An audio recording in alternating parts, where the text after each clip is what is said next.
Welcome back, participants. And we have Professor R.P. Singh, sir, ready for the session. And we can see some questions being posted by the participants. I'm highlighting questions one by one, and sir will answer it accordingly. Okay.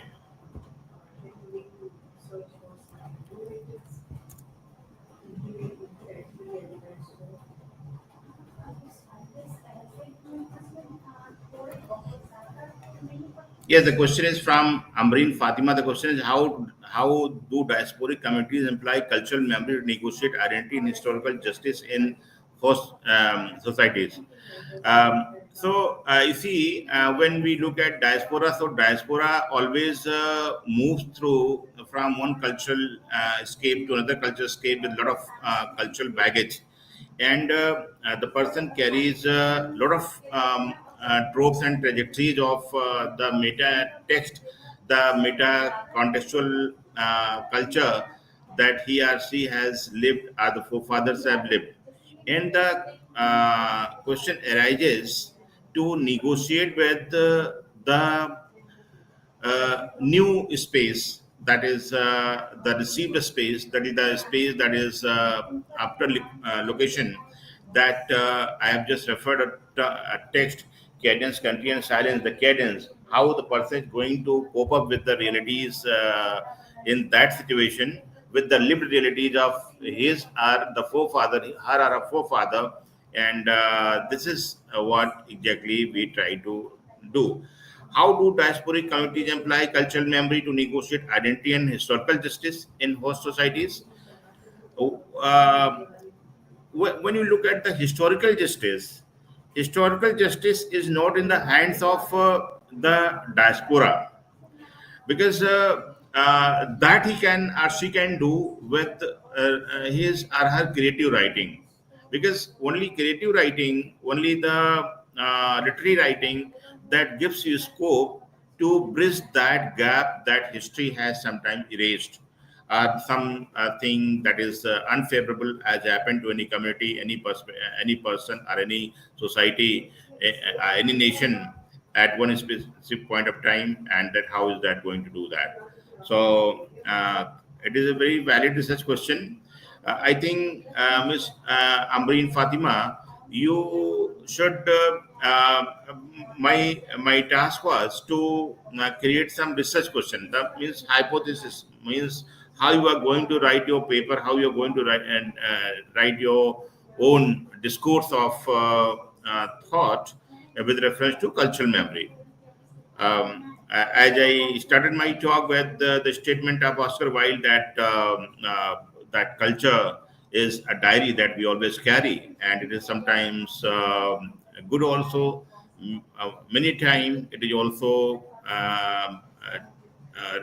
it is also refraining us from creating any objective research question, creating anything that is our own, you can say, objective mode of looking at things, because there are many harms that we slip into the biases and prejudices. Thank you. I think over to you. You may ask further. Over to Thank you, you, Ms. sir. And we have another question here. How does cultural memory negotiate the tension between remembering past injustice and fostering social cohesion in the present? How does cultural memory negotiate the tension between remembering past injustice and fostering social cohesion in the present?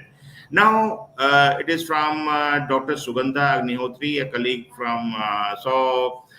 Sugandha ji, you see, always you can say history repeats itself, and we have to look at the pattern of historiography, how different dimensions of writing history, rewriting history, looking at history, analyzing history, negotiating history, and different patterns of looking at history from different angle.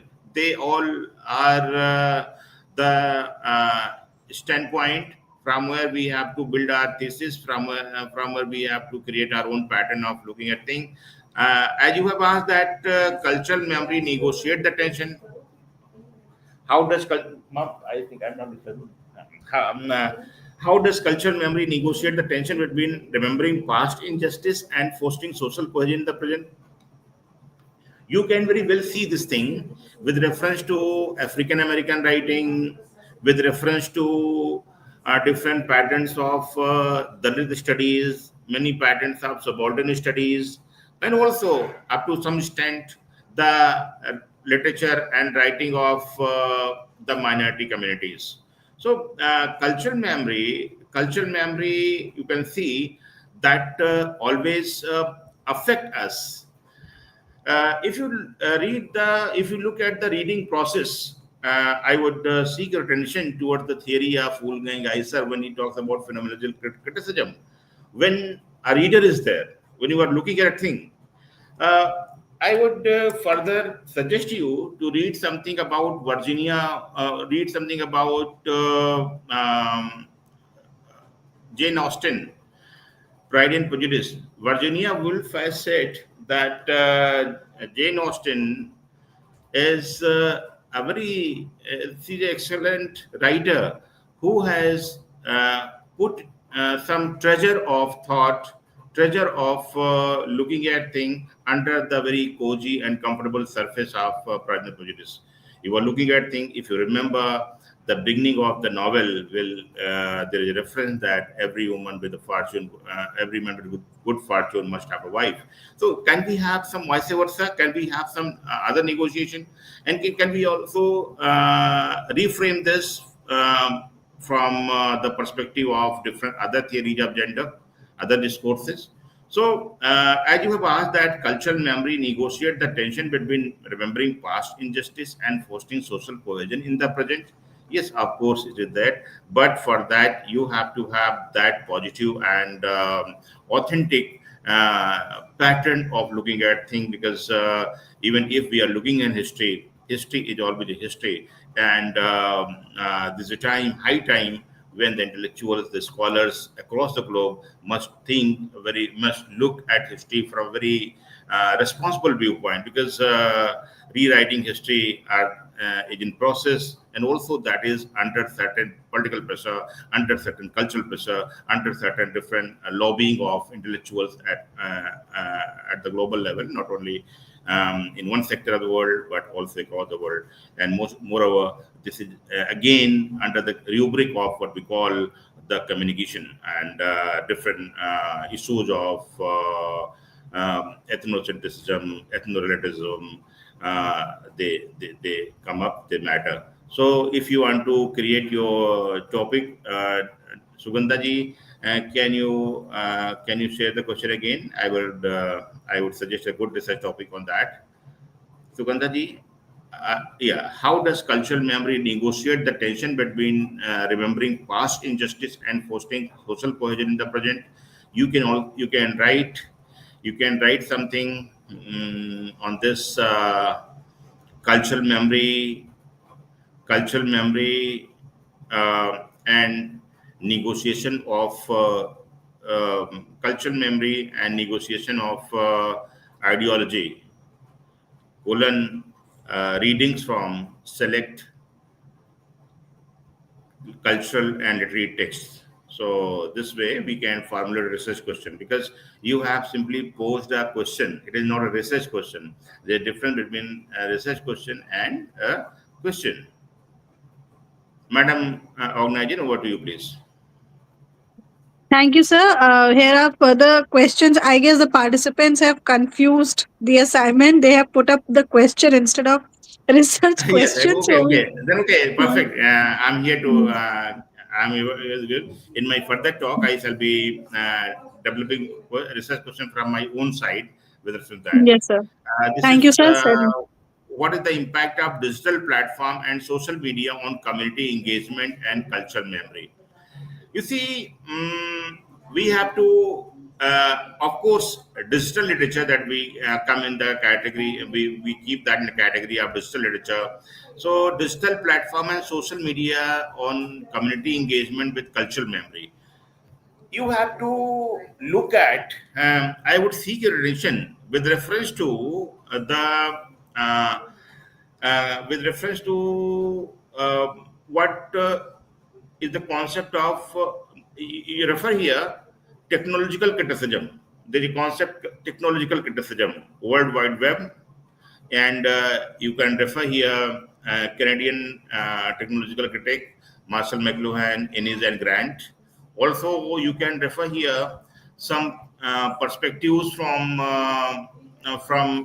what we call the reality and the created reality, the simulacrum and the simulacrum.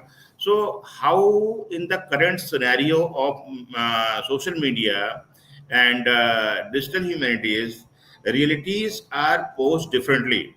You like to listen that ideology because if you look at you look at your own cell phone, there might be many groups that are speaking one thing from different versions.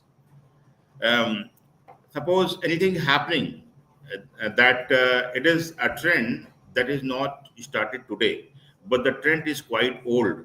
When in 1972 and later, when we started this influence of media and technology in the domain of human relations.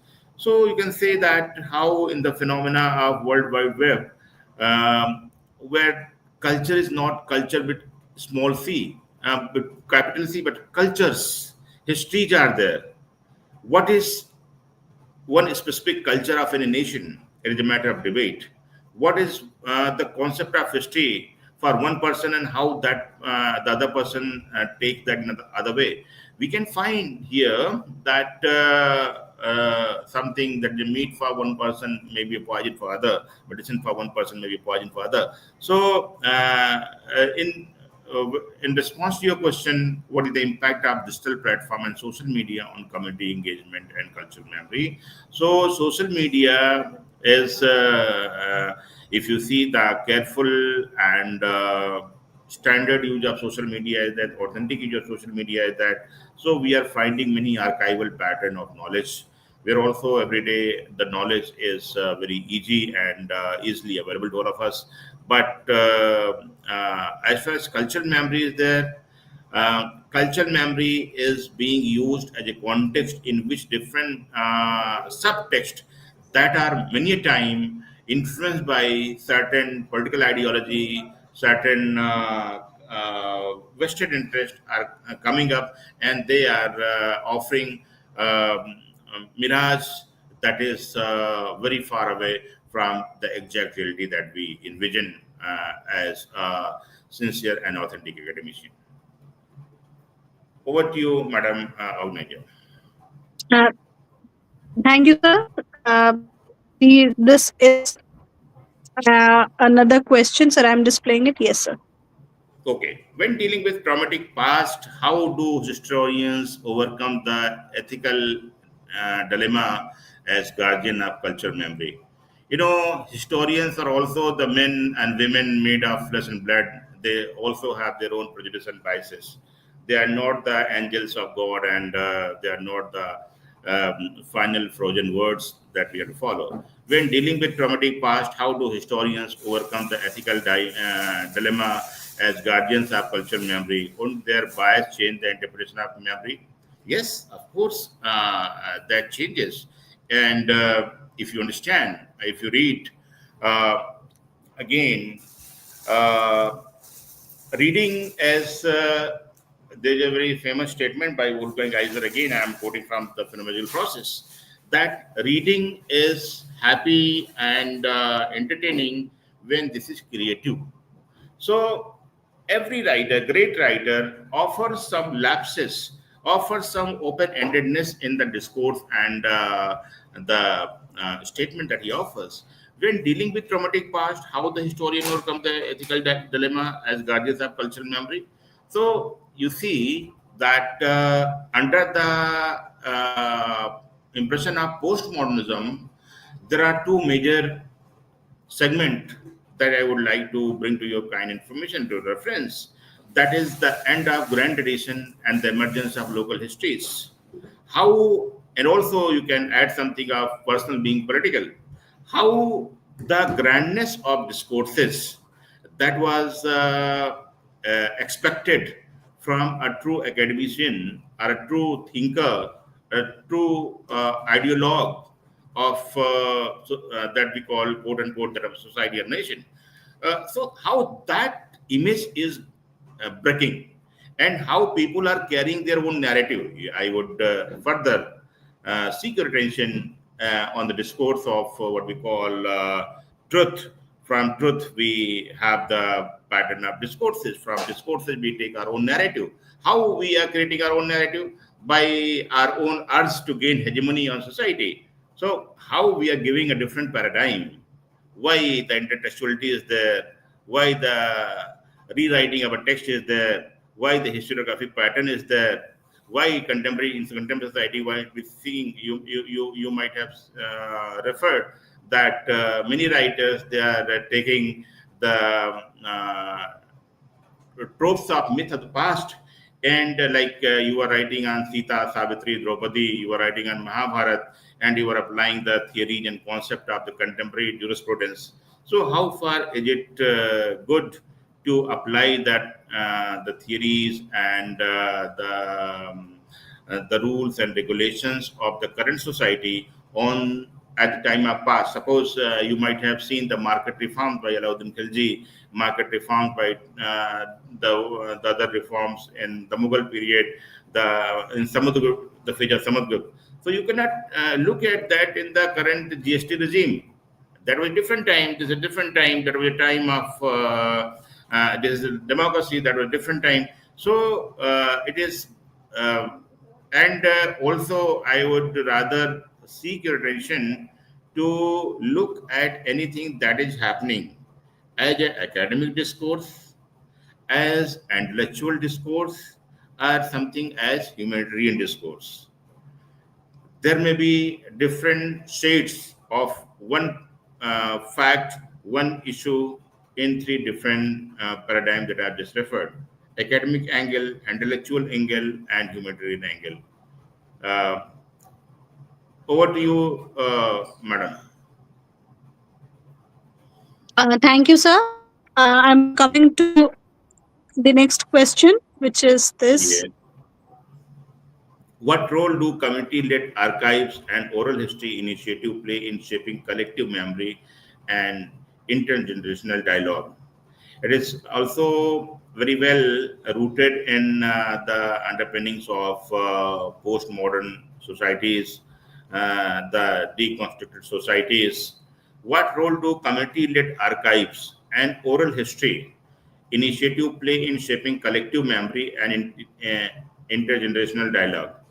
Now you have to see this paradigm with reference to what we call meta versus many, and if we look at right, not in the postmodern time, although many scholar they associate this in the postmodern paradigm, but right from the time of Victorian, later Victorian phase, when James Mill has in his essay on liberty has said that the whole world has no right to stop the voice of only one single person. So from that person, you have to from that context you have to see the concept of oral history, the community-led archive. So, what is community archive? What is oral history? You should go behind the construct of these narrative. What is the viewpoint of that community? Every community has a sense of pride. Every community wants to enlist the glory, the saga, the images, the metaphors, different patterns of myths of its own context. So, how that is associated? Now, you have to see the relationship of that specific community, with the nation history, because it is when you move towards what we call that is a critical thinking perspective. Critical thinking is something that we reach moving across the hullabaloo of this postmodernism, the uh, mirage of postmodernism. So there we have to see how those community-led archives and oral histories, what is the power, what is the relationship of power politics between that and the meta narrative, in which meta text, in which under what meta impact they are going, they are studying, they are working. So how it is always in sync with the collective memory and intergenerational dialogue. As far as intergenerational dialogues are there, I would seek your attention towards. I would seek your attention towards a very famous work by Tom Broca. The name of the book is "The Greatest Generation." The Greatest Generation. And in this book, Tom Broca has referred right from 1901 to the current scenario. You might be familiar that from 2025, in this year, we have shifted to new generation. Now we are in Gen B. We are in 2010. It started generation Alpha. After 15 years, now we are in generation Beta. So how the time is changing, and how the in this changing scenario, how everything is validated. And maybe you can refer here what we call behavioral competence and creative competence. In the current phase of machine learning and IQ, machine learning and AI, how the new generations are following any statement, any text, any meta versions that are that are being popularized, that are being mentioned, that are being offered. Uh, for, to whom you want to meet? You do know that I'm speaking. You know that I'm speaking. Ma'am से मिलना है कि मुझसे मिलना है? Ma'am खाना खा रही हैं. थोड़ा सा रुक जाओ, इतना ह्यूमन बन जाओ.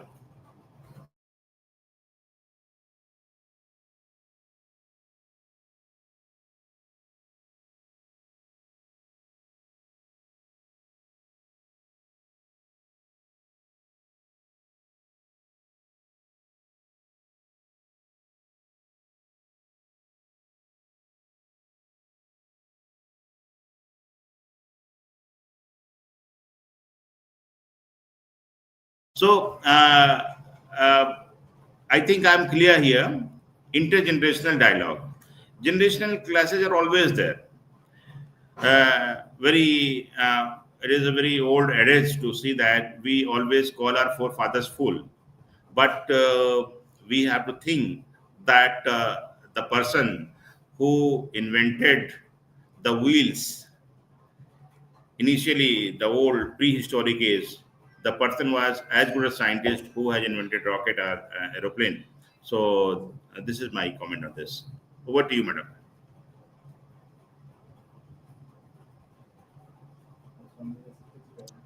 So we are moving to the next question, which is Yes. posted by Puneet Upadhyay. So this is a question. How do digital platforms and social media influence cultural memory in communities? Okay, I think this was it is very well aligned with the question number 2 or 3 that we have just discussed. So just to refer you, Mr. Upadhyay, the digital platforms and social media influence cultural memory in communities. Yes, of course, because on digital media we have many identified and unidentified sources of news, and they are there is always a kind of chemical reaction with what is stored in our cultural memory by the traditional institutions of traditional players in that field. Maybe that is the family, the school, the society, the parent, the group of people with whom you are working, and how the this digital platform, that is again a debate whether that is verified or unverified, is mediating in evading that, or interpreting that, or explaining that, interpreting that. Over to you, madam. Thank you so much, sir. And we know that we are short on time, and you have some important Yes, because academic engagements. yeah, So yes, we'll yes, cut yes. cut short the session, and I would now like to invite Professor H.M. Arif, Head Department of Languages and Chairperson of this FDP, to propose vote of thanks.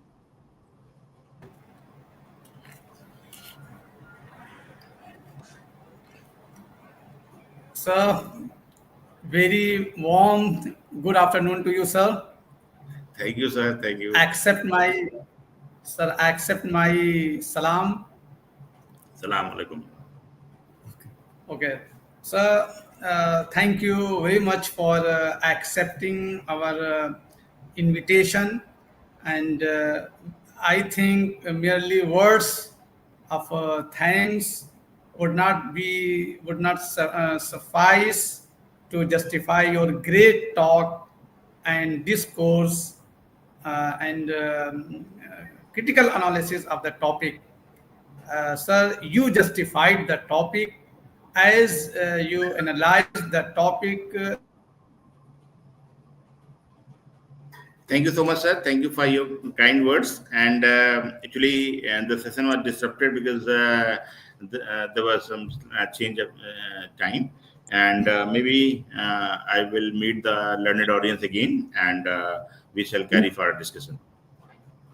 Thank you so much, sir. And participants, we end this session with the last comment from sir. Hope to see you all tomorrow again, and the link will be shared in the official group. Thank you so much, sir, for joining us and sparing your valuable time for us amidst your important engagements. And we hope to connect in future for further academic projects. Thank you so much, sir. My pleasure always, ma'am. Thank you so much.